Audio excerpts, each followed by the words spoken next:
సంతోషం ప్రియులారా, తిరిగి ప్రభు మనందరికీ ఆయన సన్నిధికి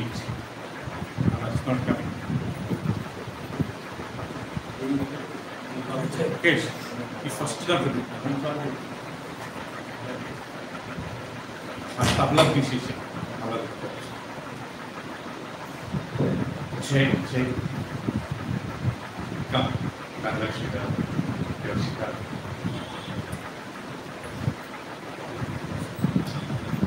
జై ప్లీజ్. థ్యాంక్ యూ నాన్న. ప్రియులారా, తిరిగి మనందరినీ దేవుడు తన సన్నిధికి ప్రభుదినం ముందు నడిపించినందుకు దేవుడు హల్లెలూయా. Shall we say once again hallelujah? ఈరోజు దేవుడి వాక్యం కొరకు మనం ధ్యానించవలసిన అధ్యాయం ఏంటంటే,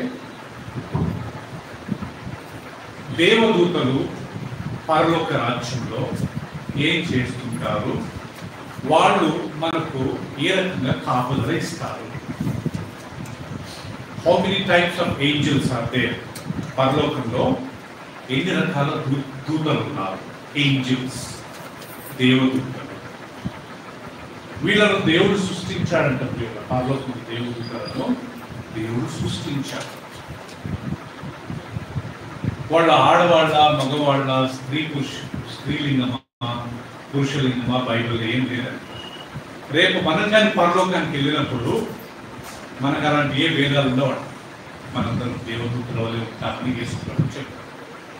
ఎప్పుడు చెప్పాడు ఆ మాట అంటే, ఒక వ్యక్తి వచ్చాయ్యా, ఒక వ్యక్తి ఒక అమ్మాయిని పెళ్లి చేసుకున్నాడు, ఆయన చనిపోయాడు. ఆ అమ్మాయి వాళ్ళ తమ్ముడిని చేసుకున్నది, ఆ తమ్ముడు కానీ చనిపోయాడు. మూడో తమ్ముడిని చేసుకున్నది, ఆయన కానీ చనిపోయాడు. రేపు పరలోకంలో ఈ ముగ్గురులో ఈయన ఎవరికి భార్య అవుతుంది అన్నప్పుడు యేసుప్రభు అంటాడు, మీరు లేఖనాలను తప్పు అర్థం చేస్తున్నారు. పరలోక రాజ్యంలో పెళ్లికి ఇవ్వడము, పెళ్లికి తీసుకోవడము ఉండవు. మనమందరము, మీరందరూ దేవదూతలే ఉంటారు. దీన్ని బట్టి పరలోక రాజ్యంలో ఎలాంటి సెక్స్ ఫీలింగ్, ఇలాంటి ఆడ మగ అలాంటి ఫీలింగ్స్ ఉండవు. మనమందరము ఆ దేవుని యొక్క మహిమలో నింపబడింది. హల్లెలూయా. There is no feelings of any bad. It's always will be the glory of God. అందుకే దేవదూతలు ఓకే, వాళ్ళు స్త్రీయా పురుష అని బైబిల్ ఎక్కడ లేదు. కానీ వాళ్ళ పేర్లు మాత్రము మైఖల్, మిఖాయేలు, గ్యాబ్రియేలు, లూసిఫర్. లూసిఫర్ ఏదో గర్ల్ పేరు ఉంటుంది కదా, చాలా మంది లూసీ అనే పేరు గర్ల్స్ ఏ పెట్టుకుంటారు. But we do not know. కానీ బైబిల్ ప్రకారం మాత్రము దేవదూతలకు ఎలాంటి లింగం అనేది ఉండదు. బైబిల్ ఎక్కడ కానీ దేవదూతలు మనందరూ ఫోటోలో చూసింటాం కదా పిల్లలు. ఓకే, తెల్లని వస్త్రములు ధరించుకొని, రెండు రెక్కలు కలిగి, వాళ్ళు ఎక్కడికైనా ఒక్క సెకండ్లో వెళ్ళిపోతారు. ఈ నుంచి దేవుని దగ్గరికి, దేవుని సింహాసనం దగ్గరికి ఒక్క సెకండ్లో వెళ్ళిపోతారంట. అక్కడి నుంచి మరియమ్మను ఒక్క సెకండ్లో విజిట్ చేశారంట. జకరియా నీకు కుమారుడు పుడతాడు అని ఒక్క వాళ్ళు వెళ్ళిపోయి మళ్ళీ వెళ్ళిపోయారంట. వాళ్ళు అంత ఫాస్ట్ ఉంటారంట. ఫస్ట్ ఆఫ్ ఆల్, పరలోక రాజ్యంలో ఎంతమంది దూతలు ఉన్నారు మీరు షాక్ అవుతారు వాక్యం. దయచేసి తీసుకోండి. ప్రకటన గ్రంథం, book of revolution. First of all, how many angels are there in heaven? Book of revolution 5:11 అందరు తీసినట్లయితే నేను చదువుతాను. బుక్ ఆఫ్ రెవల్యూషన్, ప్రకటన గ్రంథము 5వ అధ్యాయం 11వ వచనంలో, ఫస్ట్ ఆఫ్ ఆల్, మొదటిగా పరలోకంలో ఎంతమంది దేవదూతలు ఉంటారు, మొత్తం పరలోకం అంతటా ఎంతమంది దేవదూతలు ఉంటారు అంటే, ప్రియులారా ఇక్కడ గమనించినట్లయితే 11వ వచనంలో, మరియు నేను చూడగా సింహాసనమును, జీవులను, పెద్దలను ఆవరించిన అనేక దూతల స్వరము వినబడెను. వారి లెక్క కోట్ల కొలదిగా ఉండేది. వారి లెక్క ఎంత అవుతుందంటమ్మా? కోట్ల కొలదిగా ఉండేది. ఇంగ్లీష్ లో ఏముంది? ఐ సా, చదువు Rohit. Then I looked and I heard around the four, and the living creatures, and the elders the voice of many angels, numbering myriads and myriads. Okay, reaching that numbering 10,000. The number of them was 10,000 times. 10,000 times. 10,000. 10,000. And thousands of thousands. And thousands of thousands. So, ప్రియులారా పరలోక రాజ్యంలో ఉండే దేవదూతల సంఖ్య ఎంత అంటే రోహిత్ కోట్ల కొలది. ఇక్కడ బోర్డు ఉంటే నెక్స్ట్ టైం నేను బోర్డు పెట్టి చూపిస్తా. 10,000 into 10,000 ఈక్వల్ టు 1 crore వేసుకుందాం. అలాంటి 1 crore గుంపులు ఎన్ని ఉన్నాయంట? Thousands of thousands. So first of all we have to remember పరలోక రాజ్యం ఇట్స్ ఫుల్ ఆఫ్ ఏంజల్స్. ఆ దృష్టి మనకు ఇంకా దేవుడు చూపించలేదండి. ఒకవేళ దేవుడు చిత్తమైనది మనం చనిపోయిన తర్వాత పరలోకం వెళ్తే మనం ఆ సీన్ చూడవచ్చు. మనం వెళ్ళలేదనుకోండి పరలోక రాజ్యానికి, ఆ సీన్ చూడాలి. అందరం ప్రార్థన చేస్తాం, ప్రభా నేను చనిపోయిన ఈ లోకం సమస్తం కాదు. ఈ డబ్బు, ఈ ఆస్తి, ఈ అబద్ధాలు, ఈ మోసాలు, ఈ కోపాలు, ఈ అలుగుడు, ఈ ద్వేషాలు, ఓకే, ఇవి శాశ్వతం కాదు. రేపు మనం చనిపోతే దేవుని దగ్గరికి వెళ్ళడం అదే శాశ్వతం. దాని గురించి ప్రతి ఒక్కడము మనం ఏం కదా దాని గురించి మనం గురిపెట్టుకోవాలా. మనం ఈ లోకంలో దాని గురించి దీని గురించి పోరాడి లాస్ట్గా నిత్య జీవాన్ని మనం పోగొట్టుకోకూడదు కదా. ఓకే, ఈ లోకం సమస్తం కాదు. 2 పూట్ల ఆహారం ఉంటే చాలు, చిన్న ఏదైనా ఉద్యోగం ఉంటే చాలు, చిన్న ఇన్కమ్ ఉన్నది చాలు, చక్కగా భార్య భర్త పిల్లలు, ఒక కొడుకు 2 కొడుకులతో మనం సుఖంగా జీవిస్తే చాలు. అన్యాయాలు మోసాలు వద్దు, వేరొకలను దోచుకోవడం వద్దు, అబద్ధాలు చెప్పడం వద్దు, వేషధారణ జీవితం వద్దు కదా పిల్లరా. దేవుని వాక్యం సెలవిస్తుంది మనం క్లీన్గా రేపు మనం చనిపోతే దేవుని దగ్గరికి వెళ్ళాలి. అలాంటి గుడిని మనం పెట్టుకొని అయినంత వరకు ఆ జీవితాన్ని జీవించాలి. ఎవరు ఆత్మకు వాళ్ళే జవాబుదారు. నేను ఒక సేవకులుగా ఇక్కడ నిలబడి నేను చెప్పడమే పిల్లరా, కానీ విని దాని ప్రకారం లోబడేది ఎవరి బాధ్యత వాళ్ళది. ఎవరు ఆత్మకు వాళ్ళే జవాబుదారు ఇచ్చి, మన డాడీని అడిగాడు, మన మమ్మీని అడుగుడు, మన భార్యని అడుగుడు, మన పిల్లల్ని అడిగాడు. దేవుడు ఎవరి పాపాలను వాళ్ళనే అడుగుతారు. కాబట్టి రేపు ఆ పరలోకంలో మనం ఆ సీన్ చూస్తే కోట్ల కొలది దేవుడు తెల్లని వస్త్రం ధరించుకుని, ఇక్కడ చూస్తే చాలంట ఒకటే తెల్లని వస్త్రాలు ధరించుకుని మన కన్ను ఎంతవరకు వెళ్తుందో అంతవరకు తెల్లని scene. So first of all పరలోక రాజ్యంలో దేవుడి సంఖ్య ఎంతమంది ఉన్నారంట? కోట్ల కొలది. రైట్. ఈ కోట్ల కొలది దూతలలో దేవుడు కొన్ని rank, first rank, second rank, third rank, fourth rank, fifth rank, rank wise దేవుడు డివైడ్ చేశాడు. మీకు ఒక షాకింగ్ అనిపించవచ్చు, ఇదేంటి ర్యాంక్ వైజ్ వాక్యం ఉంది కదా. First of all okay, A rank ఎంత నంబర్ 1 ఏదో మనకు తెలియదు, నంబర్ 10 ఏదో మనకు తెలియదు. కానీ నేను నిన్న ధ్యానిస్తున్నప్పుడు దేవుడు నాకు కొన్ని విషయాలు చూపించాడు, నేను మీతో పంచుకుంటాను. జస్ట్ ఫర్ మన ఇన్ఫర్మేషన్ గురించి. ఈ దేవదూతలు వాళ్ళ యొక్క ఫంక్షన్ ఏంటి, వాళ్ళు పరలోకంలో చేసే పనులు ఏంటి, వాళ్ళు మనకి ఏ రకంగా రిలేట్ అవుతారో ఒకసారి మనం ధ్యానం చేసుకుంటాం. ఫస్ట్ ఆఫ్ ఆల్ పరలోకం నుండి దేవదూతల మొదటి గుంపు పేరు, అది ఒక ర్యాంక్. మేబీ క్లాస్ ఏ అనుకుందాం. ఆ ర్యాంక్ పేరు సెరాఫులు. చెప్పండి ఏమంట? సెరాఫ్. ఇంగ్లీష్లో సెరాఫియం. ఈ సెరాఫులు ఏంటయ్యా వీరిలో ప్రత్యేకత? వీరికి 6 రెక్కలు ఉంటాయి. వీళ్ళకి మాత్రమే 6 రెక్కలు, తక్కిన వాళ్ళకి 6 రెక్కలు ఉండవు. ఇంకొక గ్రూప్ ఉంది, అది వాళ్ళ కెరూబులు, వాళ్ళకి 4 రెక్కలే ఉంటాయి. ఇంకొక దూతలు ఉన్నాయి, వాళ్ళకు 2 రెక్కలు ఉంటాయి. ఆ ర్యాంక్ వైజ్ మనం చూస్తున్నాం. మొదటి గుంపు పేరు ఏం పేరంట? ఏం పేరు? సెరాఫులు. యెషయా గ్రంథం తీసుకుంటాం.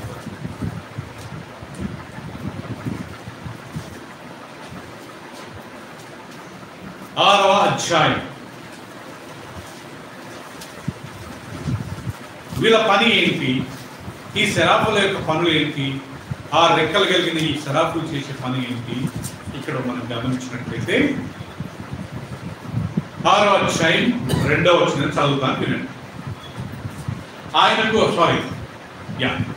ఆయనకు పైగా సెరాఫులు నిలిచి ఉండేవి. దేవుని సింహాసనం పైన సెరాఫులు నిలిచి ఉండేవి. ఒక్కొక్కరికి 6 రెక్కలు ఉండేవి. ప్రతివాడు 2 రెక్కలతో తన ముఖమును, 2తో తన కాళ్లను కప్పుకొనుచు 2తో ఎగురుచుండెను. వారు సైన్యములకు అధిపతికి యెహోవా పరిశుద్ధుడు, పరిశుద్ధుడు, పరిశుద్ధుడు, సర్వలోకము ఆయన మహిమతో నిండి ఉన్నది అని గొప్ప స్వరముతో గాన ప్రతిగానములు చేయుచుండిరి. మీరు ఇక్కడ గమనించండి, దేవుడి సింహాసనము పైగా ఎవరు నిలబడ్డారంట? సెరాఫులు. చదివే కదా వాక్యం, మళ్ళీ చూడండి ప్రియులరా, మిస్ కావద్దు మనం చదివే వాక్యాన్ని ప్రియులరా. చూడండి ఏముందో, ఆయన సింహాసనం పైన ఆయనకు పైగా ఎన్ని ఉన్నాయంటారు ప్రియులరా? ఆయనకు పైగా సెరాఫులు నిలిచి ఉండేవి. ఒక్కొక్కరికి 6 రెక్కలు ఉండేను. ప్రతివాడు 2 రెక్కలతో తన ముఖమును, 2తో తన కాళ్ళను కప్పుకొనుచు 2తో ఎగురుచుండెను. వారు సైన్యములకు అధిపతికి యెహోవా పరిశుద్ధుడు, పరిశుద్ధుడు, పరిశుద్ధుడు, సర్వలోకము ఆయన మహిమతో నిండి ఉన్నదని గొప్ప స్వరముతో గాన ప్రతిగానం చేయుచుండెను. సో సింహాసనం పైన ఈ యొక్క సెరాఫులు నిలిచి ఉన్నారంట. వీళ్ళకి ఎన్ని రెక్కలు ఉన్నాయంటే చెప్పండి? 6 రెక్కలు ఉన్నాయి. 2 రెక్కలు ఏం చేశారంటే సుందరవాళ్ళు ముఖం కప్పుకున్నారు. ఇంకా 2 రెక్కలతో ఏం చేశారంట? బిడ్డ కాళ్ళు కప్పుకున్నారంట. ఇంకా 2 రెక్కలతో ఏం చేసుకున్నారంట? హెలికాప్టర్. మీరు చూసారా? హెలికాప్టర్ ఎగురుకుంటూ ఒకే స్థలంలో నిలబడతారు. ఏరోప్లేన్ నిలబడలేదు. హెలికాప్టర్ ఎగురుకుంటూ ఏ రకంగా నిలబడుతుందో అలా వాళ్ళు రెక్కలు కొట్టుకుంటూ దేవుని సింహాసనం చుట్టూ తిరుగుతూ సైన్యములకు అధిపతి యెహోవా పరిశుద్ధుడు, పరిశుద్ధుడు, పరిశుద్ధుడు, ఒకే సర్వలోకము ఆయన మహిమతో నిండి ఉన్నదని చెప్పి గాన ప్రతిగాన. గానం అంటే ఏంటి? పాటలు. ఏం చేస్తున్నట్టు నుంచి వాళ్ళు పాటలు పాడుకుంటూ సైన్యములకు అధిపతి యెహోవా పరిశుద్ధుడు, పరిశుద్ధుడు, పరిశుద్ధుడు అని పొగుడుతాం. నేను చాలాసార్లు చెప్పాను, ఎందుకు వీళ్ళు 3 సార్లు పరిశుద్ధుడు, పరిశుద్ధుడు, పరిశుద్ధుడు అంటారంటే, ఒకసారి తండ్రిని పొగుడతారంట పరిశుద్ధుడా, ఇంకోసారి కుమారుని యేసుప్రభుని పొగుడతారంట పరిశుద్ధుడా అని, ఇంకోసారి పరిశుద్ధాత్మ దేవుని పొగుడతారంట పరిశుద్ధ. ఎందుకు కళ్ళు మూసుకుంటారంట? వాళ్ళు నేరుగా దేవుడిని చూసి బ్రతకలేరంట. ఒకరోజు దేవుడు ఆ మోషే నీకేం కావాలంటే, మోషే అంటాడు నేను నీ ముఖాన్ని చూడాలా అంటాడు నిర్గమకాండంలో. అప్పుడు ప్రభు అంటాడు, మోషే నన్ను చూసి ఎవడు బ్రతకలేడు అని చెప్పి దేవుడు వెళ్తూ వెళ్తూ ఆయన వీపు చూపించాడు, ముఖం చూపించదు. లేకపోతే మోషే చనిపోయి ఉండేవాడు. ఎప్పుడు యోహాను సువార్తలో పిల్లల ఎవడు ఎప్పుడు దేవుని చూడలేదు. అన్లెస్ దేవుడు తన ముఖాన్ని మనం చూపిస్తేనే మనం చూస్తాం, కానీ మన వంతు మన మటుకైతే మనం ఆయన చూడలేదు కదా, చూసి మనము డైరెక్ట్గా బ్రతకలేము. అందుకే ఈ సెరాఫులు 6 రెక్కలు ఉన్న వాళ్ళు 2 రెక్కలతో కళ్ళు మూసుకుంటారు, ఎందుకంటే డైరెక్ట్ వాళ్ళు చూడరు. ఇంకొక 2 రెక్కలతో కాళ్ళు పూసుకుంటారు, ఎందుకంటే మన శరీరంలో చాలా హీనమైన భాగము మన కాళ్ళు. పాతకాలంలో ప్రియుడరా పని మనిషి యజమానుడి దగ్గరికి వెళ్ళినప్పుడు కాళ్ళు చూపించేవాడు కాదు, కాళ్ళు పూసుకునేవాడు. అంటే యజమానుడి దగ్గర నిలబడ్డప్పుడు కాళ్ళు చూపించకూడదు, కాళ్ళు పూసుకుంటారు వాళ్ళు ఏదో పట్టకున్నాం. సో ఎందుకంటే మన కాళ్ళు మన శరీరంలో అది హీనమైన ఒక పార్ట్ అనమాట, అంతలా తిరుగుతారు కాబట్టి. రెండోది, మనము దేవుని మందిరానికి వచ్చినప్పుడు చెప్పులు కానీ ఎందుకు వేసుకుంటుందంటే ఆ స్థలము ఏ స్థలం? అది పరిశుద్ధ స్థలం. ఇప్పుడు మేము రోజు ఈ ఇంట్లో హాల్లో చెప్పులు వేసుకుని తిరుగుతాం, షూ వేసుకుని తిరుగుతాం, కానీ ప్రేయర్ టైంలో ఈ స్థలం ఏమవుతుంది? పరిశుద్ధ స్థలం అవుతుంది కదా. మీకు మాట ఎవరు అన్నాడు ఈ మాట? దేవుడు మోషే. ఎప్పుడు? కొండ మీద. మోషే ఎన్ని రోజులు ఉన్నాడు కొండ మీద? 40 రోజులు. 40 రోజులు చెప్పులు వేసుకుని తిరిగింది ఈయన. అప్పుడు ఏమన్నది దేవుడు? ఎందుకంటే ఇంకా దేవుడు అక్కడ రాలేదు. ఎప్పుడు వచ్చాడు దేవుడు? ఎప్పుడు అన్నాడు నువ్వు చెప్పులు వదలమని? ఆయన వచ్చినప్పుడు. ఆయన వచ్చి ఆ పొదలలో మాట్లాడుతున్నప్పుడు, మోషే నువ్వు నిలబడ్డ స్థలం పరిశుద్ధం, నేను ఇప్పుడు వచ్చినాను కాబట్టి, ప్రేయర్ స్టార్ట్ అయింది కాబట్టి ఈ స్థలం ఇప్పుడు పరిశుద్ధ స్థలము, కాబట్టి నీ చెప్పులు వదిలేయాలి. ప్రియులరా, పెద్ద పెద్ద సంఘాలు ఉన్నాయి మన దేశంలో, ప్రపంచంలో. కనీసము అంతైన జ్ఞానం లేకుండా వాళ్ళు చెప్పులు వేసుకొని పుల్పిట్కి వెళ్ళి వాక్యం చెప్తుంటారు. వాళ్ళే చెప్పులు వేసుకుని వాక్యం చెప్తే వినటోళ్ళు చెప్పులు వేసుకుని వినరా? ఎంత ఘోరం కదా. ఎవరైనా ముస్లిమ్స్ని మస్జిద్లకి చెప్పులు వేసుకొని పోవడం చూశారా? నేనైతే చూడలేదు. ఎవరైనా హిందువులను చెప్పులు వేసుకుని వాళ్ళ ఆలయాలకి చూశారమ్మా? మన క్రిస్టియన్స్ ఎంత దరిద్ర వాళ్ళు అంటే, యూట్యూబ్లో, ఫేస్బుక్లో ఇలాంటి అందరికీ నేను చెప్తున్నా, కనీసం ఒక 500 మంది 700 మంది చూస్తారు. ఎంత దరిద్రం అంటే, అంతగాని కామన్ సెన్స్ లేకుండా మందిరాలలో చెప్పులు వేసుకుని, షూ వేసుకుని ప్రసంగాలు చేస్తారు. అంతగాని కామన్ సెన్స్ లేదా మన క్రిస్టియన్స్కి?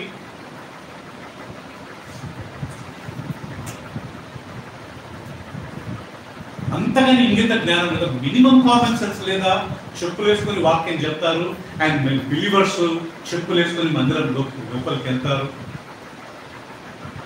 దేవుడు మోషతో చెప్పాడు, బాబు నువ్వు ఇప్పుడు తిరిగినావు లోపల, నేను వచ్చాను కదా, నా సన్నిధి ఇక్కడ ఉంది కదా, నీ కాళ్ళకున్న చెప్పులు విడిచిపెట్టు.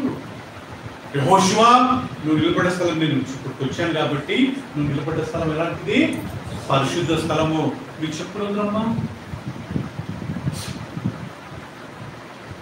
సో ప్రియులరా, ప్రతి ఒక్కరికి దేవుడి నామంలో నేను చెప్పేది ఏంటంటే, కనీసం ఈ రోజు నుంచి, ఈరోజు 12వ తారీఖు కదా, 12వ తారీఖు మే 2024 అండ్ 11:45 సమయం ఈరోజు.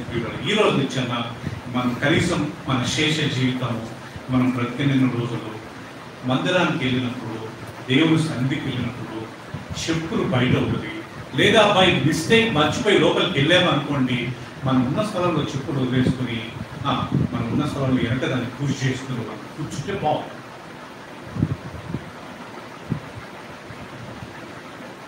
చెప్పులు వేసుకుని దేవుని ఆరాధించడం మంచి పద్ధతి కాదు. మరి చలి ప్రాంతాలలో, ఇప్పుడు చలి ప్రాంతాలు ముఖ్యం కాదు, మన దేవుని వాక్యం ముఖ్యం. అదే ప్రాపర్గా అది మర్చిపోండి. ఇప్పుడు మనకి చలి ప్రాంతమా? వాళ్ళు వేసుకుంటారు కదా, మనం వాళ్ళని కంపేర్ చేసుకుంటారు. వాళ్ళ మనకు మాదిరి దేవుని వాక్యమా? అమ్మా, దేవుని వాక్యం. అమెరికన్స్ వేసుకోరు కదా, వేసుకుంటారు కదా, అంటే వాళ్ళు వేసుకుంటారని మనం వేసుకుంటాం కదా.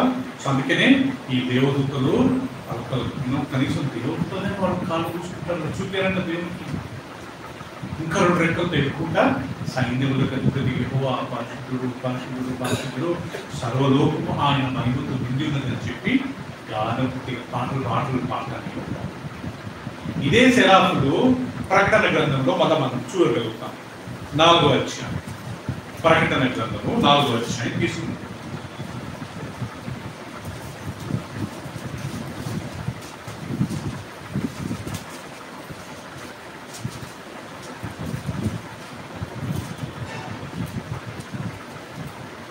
నాలుగో అధ్యాయం 8వ వచనం చూడండి, నేను చదువుతాను ప్రియులారా.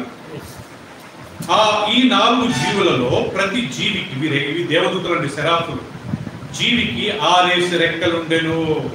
అవి చుట్టూను రెక్కల లోపటను కన్నులతో నిండి ఉన్నవి. అవి భూత వర్తమాన భవిష్యత్ కాలములలో ఉండు సర్వాధికారి దేవుడగు ప్రభు పరిశుద్ధుడు పరిశుద్ధుడు పరిశుద్ధుడు అని మానక రాత్రి మగుళ్ళు చెప్పుచుంటుడు. ఇక్కడ సేమ్ అదే శరాపుల గురించి ఇక్కడ రాయాలి. అక్కడ కానీ సింహాసనం చుట్టూ, ఇక్కడ కానీ సింహాసనం చుట్టూ. ఇక్కడ జీవులను ఇచ్చారు, వాళ్ళు దేవుడుతలే, శరాఫులు. యెషయా గ్రంథంలో ఎన్ని రెక్కలు ఉన్నాయంటే ఆ శరాఫులకు 6. ఇక్కడ ఎన్ని ఉన్నాయి? 6 రెక్కలు. అక్కడ 3 సార్లు ఏమని అన్నారంట? పరిశుద్ధుడు పరిశుద్ధుడు పరిశుద్ధుడు. ఇక్కడ ఏమన్నారు 3 సార్లు? పరిశుద్ధుడు పరిశుద్ధుడు.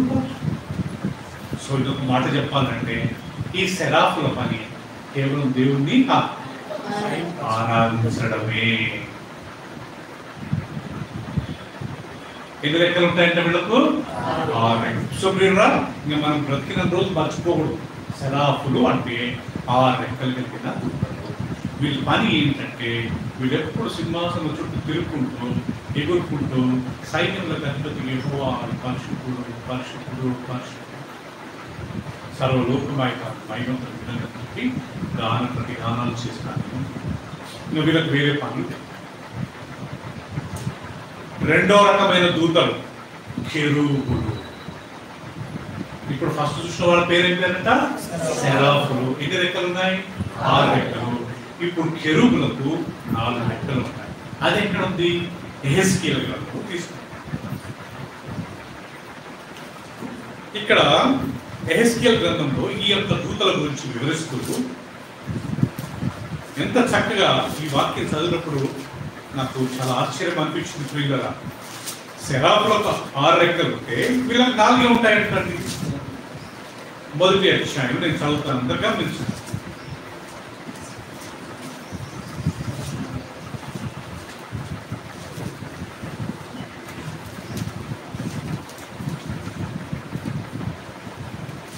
రైట్, 5వ వచనం అండి. నాకు మొదటి వచనంలో ఆయన చూస్తే నాకు ఒక దర్శనం కలిగిందని చెప్తాడు. దానిలో నుండి 4 జీవులు రూపము గల ఒకటి కనబడెను. వాటి రూపము మానవ రూపము వంటిది. ఒక్కొక్క దానికి 4 ముఖములను 4 ఎన్నున్నాయంటే 4 రెక్కలు గలవు. దయచేసి అందరు తీశారండి,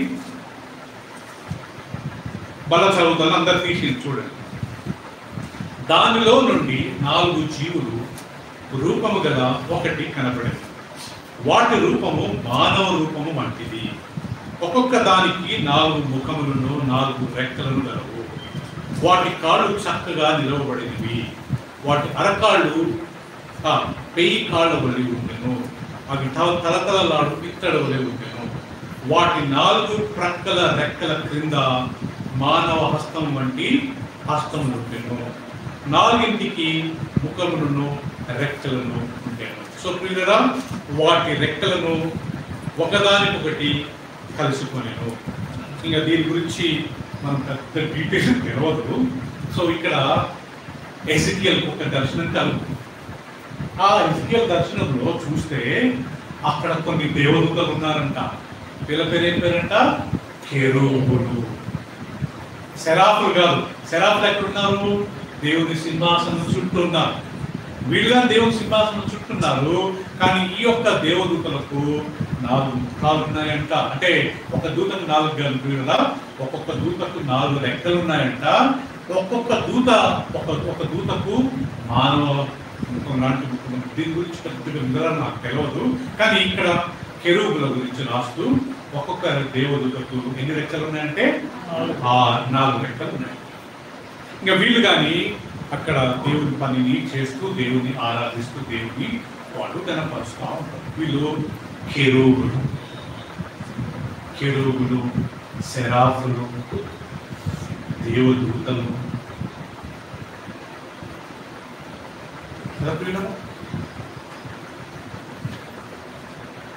ఒక సెక్షన్, ఒక ర్యాంక్ ఏంజల్స్ కి 6 రెక్కలు ఉంటాయంట.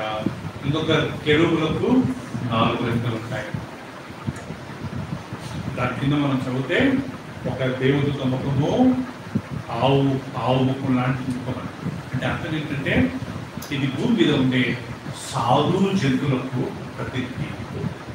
ఇంకొక దేవదూత ముఖం చూస్తే సింహపు ముఖం ఉందంట. దాని కింద మీరు చదివితే ఈ సింహపు ముఖం అంటే వైల్డ్ యానిమల్స్, క్రూర మృగాలకు ఈ యొక్క దేవదూత ప్రతినిధి. ఇంకొక దేవదూత చూస్తే గరుడ పక్షి, ఈగల్ ఫేస్ ఉందంట. ఈగల్ ఫేస్ ఉన్న ఈ యొక్క దూత ఎవరంట? పక్షుల లేకుంటే యానిమల్ లేకుంటే బర్డ్స్ వరల్డ్ కి ప్రతినిధి.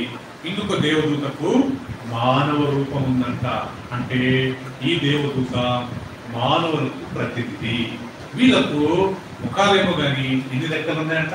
4 రెక్కలు ఉన్నాయి. So this is the second rank. ప్రియులరా, మూడవ ర్యాంక్ వీళ్ళు ఎవరంటే అధికారులు, 24 పెద్దలు. వీళ్ళు అడ్మినిస్ట్రేటర్స్ అంట. మీకు ఎంతమందికి తెలుసో లేదు ప్రియుల, మన ప్రభుత్వం ఏదైనా ఆఫీస్ నడవాలంటే ఫస్ట్ బాస్ ఉంటాడు, దాని తర్వాత మేనేజర్స్ ఉంటారు కదా, దాని తర్వాత అసిస్టెంట్ మేనేజర్స్ ఉంటారు, దాని తర్వాత ఆఫీస్ ఇన్ఛార్జ్ ఉంటాడు, దాని తర్వాత వర్కర్స్ ఉంటారు. అలా పరలోకంలో కానీ అడ్మినిస్ట్రేషన్స్ ఉంటాయంట. దేవుడు కొన్ని దూతలకు ఆ పని మాత్రం ఇచ్చాడంట. ఆ దూతలు ఆ పని చేయాలి. 24 పెద్దలు ఉన్నారంట దేవుడు సింహాసనం చుట్టూ. వీళ్ళకు దేవుడు కిరీటాలు ఇస్తాడంట. ప్రియులరా, కిరీటం ఇచ్చినప్పుడు వాళ్ళు మళ్ళా కిరీటం తీసుకొని దేవుని పాదాల దగ్గర పడేసి, ప్రభువా మాకు కిరీటాలు వద్దు, నువ్వే. చూడండి ప్రియులరా, ప్రకటన 24 పెద్దలు వీళ్ళు కానీ దూత లాంటి వారే.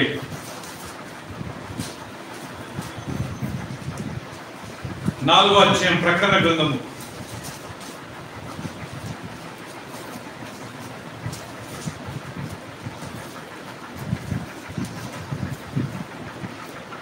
2వ వచనం అందరు గమనించండి, నేను చదువుతాను. 4 వెంటనే నేను ఆత్మవశుడనైతిని, ఇదిగో పరలోకమందు ఒక సింహాసనం వేయబడి ఉండెను, సింహాసనమునందు ఒకడు ఆసీనుడై ఉండెను. ఎవరాయన? దేవుడు. ఆసీనుడైన వాడు దృష్టికి సూర్యకాంతి పద్మరాగమును పోలినవాడు, మరకతము వలె ప్రకాశించు ఇంద్రధనస్సు సింహాసనం ఆవరించి ఉండెను. సింహాసనం చుట్టూ 24 సింహాసనములు ఉండెను. ఆ సింహాసనముల యందు 24 పెద్దలు తెల్లని వస్త్రములు ధరించుకొని తమ తల మీద సువర్ణ కిరీటములు పెట్టుకున్న వారై కూర్చుంటివి. ఆ సింహాసనముల నుండి మెరుపులను, ధ్వనులను, ఉరుములు బయలుదేరుచున్నవి. మరియు ఆ సింహాసనం ఎదుట 7 దీపం. సో ప్రియులారా, ఇక్కడ గమనిస్తే యోహాను ఈ ప్రకటన రాసింది ఎవరంటే, ఈ ప్రకటన గ్రంథము యోహాను. ఈయన దర్శనం చూసినప్పుడు ఒక సింహాసనం ఉందంట. ఆ సింహాసనం మీద ఆశీర్వుడైన ఒక ఆయన కూర్చున్నాడు. అంటే దేవుడు, యెహోవా దేవుడు, మన తండ్రి, సృష్టికర్త. ఆ సింహాసనం చుట్టూ 24 సింహాసనాలు ఉన్నాయంట. ఆ 24 సింహాసనం మీద ఎవరు ఉన్నారంట? 24 పెద్దలు. ఎవరయ్యా 24 పెద్దలు?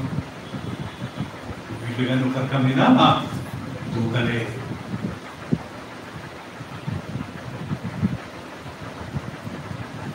వీళ్ళు ఎప్పుడు సింహాసనం చుట్టే ఉంటారంట. వాళ్ళ తల మీద సువర్ణ కిరీటం. సువర్ణం అంటే అర్థం ఏంటి? బంగారం కదా. బంగారు కిరీటం ఉంటాయి. దాని కింద మనం చదువుతాము, మళ్ళీ వాళ్ళు బంగారు కిరీటాలు తీసుకెళ్ళి దేవుని పాదాల దగ్గర పడేస్తారు. కాకపోతే ప్రభా, నువ్వు ఒక్కడివే యోగుడు, నువ్వు ఒక్కడివే అర్హుడు, నువ్వు ఒక్కడు స్తుతి పాత్రుడు, మాకెందుకయ్యా ఈ సింహాసనం, మాకెందుకయ్యా ఈ యొక్క కిరీటాల చుట్టూ. సో ప్రియులారా, ఇప్పుడు మనం చూసింది సెరాఫులు, రెండోది కెరూబులు, మూడోది 24 సెరాఫులకు ఎన్ని రెక్కలు ఉంటాయంటే పీటర్? 6 రెక్కలు ఉంటాయి. కెరూబులకు 4 రెక్కలు ఉంటాయి. 24 పెద్దలకు రెక్కలు ఉన్నట్టు మనం గమనించాం. దాని తర్వాత పరలోక రాజ్యంలో ఇంకొక ర్యాంక్ ఆఫ్ ఏంజల్స్ ఉంటారంట. వాళ్ళే ప్రధాన దూతలు, ఆర్క్ ఏంజల్స్. ప్రధానమంత్రి, మన దేశానికి టాప్ మ్యాన్ ఎవరు? ప్రధానమంత్రి కదా. అలా పరలోకంలో ప్రధాన దూతలు ఉన్నారంట. ఇప్పుడు ప్రస్తుతానికి 2 ఉన్నారంట. ఎవరా 2 ప్రధాన దూతలు? మిఖాయేలు మరియు గాబ్రియేలు. వీళ్ళ పని ఏంటంట? మిఖాయేలు యుద్ధం చేసుకుంటాడంట. ప్రకటన గ్రంథం 11వ అధ్యాయం తీసుకుంటాం. ఈయన ఏం చేసుకుంటాడంట? 11వ అధ్యాయము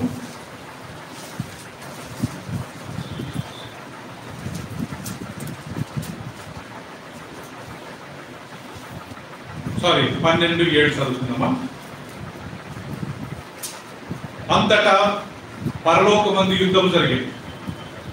మిఖాయిలును అతని దూతలను ఆ ఘట సర్పముతో యుద్ధం చేయవలని ఉండగా ఆ ఘట సర్పమును దాని దూతలను యుద్ధము చేసేది కానీ గెలవకపోయేది కనుక పరలోకమందు వారికి ఇక స్థలము లేకపోయేది కాగా సర్వలోకమును మోసపుచ్చుచు అపవాది సాతానుని పేరు గల ఆది సర్పమైన ఆ మహా ఘట సర్పము పడద్రోయబడెను. అది భూమి మీద పడద్రోయబడెను. దాని దూతలు దానితో కూడా పడద్రోయబడెను. మరియు గొప్ప స్వరము పరలోకమును మందు ఇలా చెప్పుటంటిది, రాత్రి పగలు మన దేవుని ఎదుట మన సహోదరుల మీద నేరము మోపువాడైన అపవాది పడద్రోయబడుచున్నాడు గనుక ఇప్పుడు రక్షణయు శక్తియు రాజ్యం మన దేవుని వాయును. ప్రియులారా, ఇక్కడ పరలోకమందు మహాయుద్ధం జరిగింది. పరలోకం యుద్ధం జరగడం ఏంటి? పరలోకం అంటే దేవుడి సింహాసనం దగ్గర కాదు. వీ హావ్ సెకండ్ హెవెన్, రెండవ ఆకాశం. ఇప్పుడు సాతాను దేవుడు లూసిఫర్ను త్రోసివేసినప్పుడు మనుషులను సృష్టించకముందు లూసిఫర్ను దేవుడు త్రోసివేశాడు. వాడు ఎక్కడ పడ్డాడంటే రెండవ ఆకాశంలో పడ్డాడు. ఇప్పుడు రెండవ ఆకాశం నుంచి వాడు ఆపరేట్ చేస్తున్నాడు. వాడు వాని దూతలందరూ అక్కడనే ఉంటారు. ఆల్మోస్ట్ యేసుప్రభు రెండో రాకడికి ముందు మనకి ఈరోజు డేట్ 12 కదా, ఇంకా కొన్ని రోజుల్లో కొన్ని సంవత్సరాల తర్వాత మిఖాయిలు మధ్య ఆకాశానికి వస్తారు. ఆ ఘట సర్పము అంటే సాతాను వారి దూతలతో యుద్ధం చేస్తాడంట. ఎవరు? మిఖాయిలు. ఉదయం అర్థమైంది కదా. మిఖాయిలు మైకేల్ ది ఆర్కేంజిల్ ప్రధాన దూత యుద్ధం చేస్తాడు.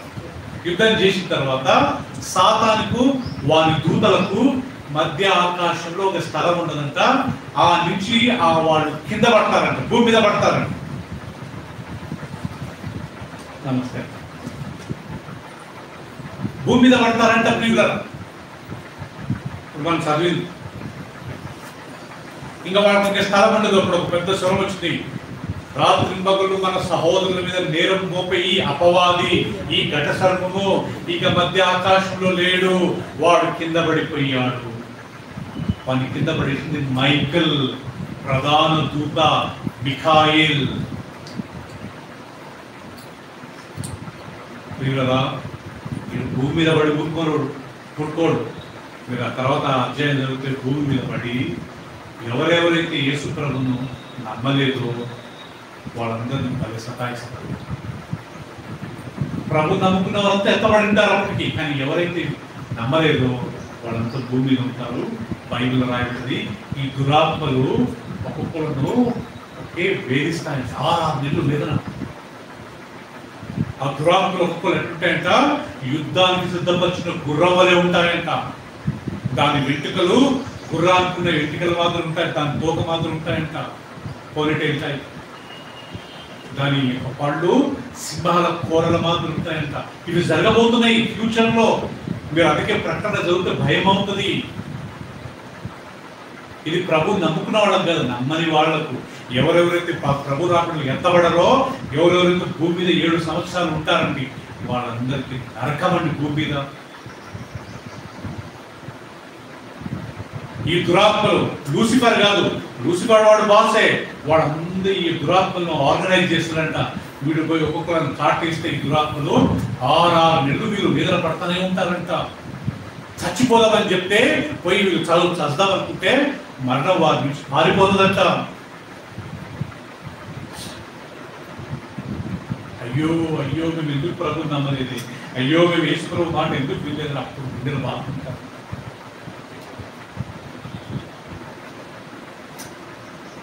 ఇలారా ఈ వాక్యం మీద చదువుతుంది నాకు ఏమనిపిస్తుంది అంటే, మన ప్రాణం ఎప్పుడైనా పోవచ్చు. ఎన్ని టైంకి నాకు నిన్న అమెరికా నుంచి మన దగ్గర జయశ్రీ ఆంటీ అని ఒక ఆంటీ ఉండేవాళ్ళు, కరెక్ట్ తెలంగాణలో నేను. వాళ్ళ అల్లుడు నాకంటే నేను 1 సంవత్సరం చిన్నోడు. ఈజ్ 51, ఆయన 52. కాల్ చేసి నాన్న వాళ్ళ జయశ్రీ అంటూ అల్లుడు చనిపోయారు 51 years అమెరికాలో సిటిజన్. ఇద్దరు పిల్లలు. అది నాకు షాకింగ్ అనిపించింది. మన మీద సిద్ధంగా లేకపోతే చనిపోతే ఎక్కడికి వెళ్తాము? మనం నిజంగా పరిశుద్ధంగా నిర్దోషంగా ఏ పాపం లేని వారు, ఏ కుయక్తి లేకుండా, మీ అయినంత వరకు ఏ పాపం లేకుండా పరిశుద్ధంగా జీవించి ఒకవేళ మనం చనిపోయామనుకోండి డైరెక్ట్గా దేవుని దగ్గరికి వెళ్తాం. మనం ఏదైనా కుయక్తి పాపం పెట్టుకున్నామంటే దేవుని దగ్గరికి వెళ్దాం. ఇంత సంపాదించి ఏం లాభం, ఇంత చేసి ఏం లాభం? నాకు 17 సంవత్సరాలకు దేవుడు నాకు కళ్ళు తెరిచాడు. నాకు డాక్టర్ కావాలని చాలా ఇష్టం ఉండే, సంపాదించాలని చాలా ఇష్టం ఉండే. కానీ దేవుడు ఒకరోజు వాక్యం ద్వారా మాట్లాడుతున్నాడు, నువ్వు ఎంత సంపాదించి ఏం తీసుకెళ్తావు, నా సేవ చేయి, కొంతమందికి నా వాక్యం చెప్పి సిద్ధపరచు, నీకు పరలోకం నేను ఇస్తాను. అందుకే నేను సేవకు వచ్చాను. నేను ఇప్పుడు సేవకు వచ్చి 35 సంవత్సరాలు తిరిగాను. I came for ministry 35 years back.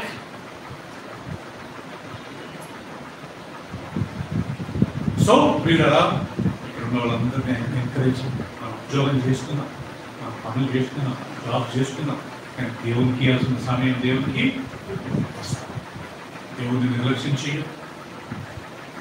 నాకు ఒకసారి శీల అలా పిల్లల గురించి జ్ఞాపకం వస్తుంది. గురువారం నాడు ఆ ఒక్కటే ఆట పట్టుకుని పిల్లలు తీసుకుని బైబిల్ స్టడీకి వస్తుంది. అలాంటి ఆసక్తి ప్రతి ఒక్కరికి ఉంటారు కదా. నాకు ఒకసారి బాధ అనిపిస్తుంది, నేను ఎన్నిసార్లు మెసేజ్ పంపిన బైబిల్ స్టడీకి ఎవరు రాదు. అంత టైర్డ్ అయిందమ్మా, అంత నిర్లక్ష్యమా దేవుని వాక్యము అన్ని సార్లు. నిజంగా ఒకసారి ఆలోచించండి, వారానికి 2 రోజులే అనుకుంటే ఆదివారం గురువారం, ఆ గురువారం దుబ్బగొట్టి మెసేజ్ కనీసం ఒక్కడికి రిప్లై కానీ ఇవ్వాలంటే వస్తున్నాము మేము రావట్లేదు. అంత నిర్లక్ష్యం. మరి చనిపోతే ఎక్కడికి వెళ్తాం? ప్రైజ్ ది లార్డ్ ఫెలోషిప్లో ఉన్న వాళ్ళ గురించి చెప్తున్నాను నేను. Very bad. ఎప్పుడు నేర్చుకుంటాం? దేవునికి ఇంపార్టెన్స్ ఎప్పుడు ఇస్తాం? దానికి పైన వచ్చి ఫాస్టింగ్ ప్రేయర్ పెట్టరా మన చర్చ్లో? గురువారం రామ్మా, గురువారం రండి, ఆదివారం రండి, 2 వారాలు రెగ్యులర్గా రండి కదా. వీటకు రాకుండా ఆ ఫంక్షన్ లేదా, ఈ ఫంక్షన్ లేదా, లేడీస్ మీటింగ్ లేదా, జెంట్స్ మీటింగ్ లేదా, యూత్ మీటింగ్ లేదా, ఏం చెప్తారు? మరి ఇక్కడ వచ్చి ఒకసారి ఆలోచించండి ప్రియులరా. ఇవన్నీ జరుగుతుంటే ఎంత భయం అవుతుంది. రేపు మనం ఎత్తబడతామా? పరలోకానికి వెళ్తామా? వస్తే మనకు ఆశీర్వాదం, వస్తే మనకు దీవెన. ఆ రోజున నీ అంత బిజీగా ఒక్కరోజు దేవుని గురించి ఇస్తాం. మాట్లాడుకున్నాను ప్రియులరా. మన వినోద్ బ్రదరు పంజాగుట్ట నుంచి డ్రైవింగ్ చేసుకుంటూ వస్తాడండి. 9 ఇంత అవుతాడు. అలెగ్జాండర్ బ్రదర్ ఉండేవారు, ఆయన ఎక్కడో విశాలాబాద్లో ఉండేవాడు. 10 కిలోమీటర్లు ఆ చలిలో వచ్చేవారండి. ఇక్కడ దగ్గరుండి బైబిల్ స్టడీకి రండి, రేపు రండి అంటే నిర్లక్ష్యం చేసుకుంటూ మనం రేపు తీర్పు రోజు తప్పించుకోగలుగుతాము. వాక్యం వినడం వల్ల కదా విశ్వాసం వచ్చేది. నేను ఎవరిని పర్సనల్, నేను ఎవరు అనంటే ఐఎమ్ జనరలైజింగ్, అందరినీ జనరల్గా చెప్తున్నాను. ప్రతి ఒక్కరు తీసుకోవాలి, చాలా నేను తీసుకోవాలి. ఇంకా చిన్నపిల్లలమా, మీకు రిమైండింగ్ చేస్తున్నాం కదా, రండి బైబిల్ స్టడీకి రండి. మందిరానికి మనం సొంతంగా రావాలి. మీకు పెళ్లి కాదు కదా బొట్టు పెట్టి రండి అని పిలవడానికి. మనం వస్తే కదా మనకి దీవెన. తెలవదంటే చిన్న పిల్లలంటే మనం ఏం చెప్పవచ్చు. మనకి ఇంత తెలిసి కానీ మనం నిర్లక్ష్యం చేస్తే ఏంటి అని ఇవన్నీ జరుగుతుంటే నాకు భయం అవుతుంది. మన చర్చలో ఎంతమంది పరలోకానికి వెళ్తారు? ఇన్ని రోజులు మనం ఎక్స్క్యూజ్ ఇచ్చుకుంటూ ఉంటాం.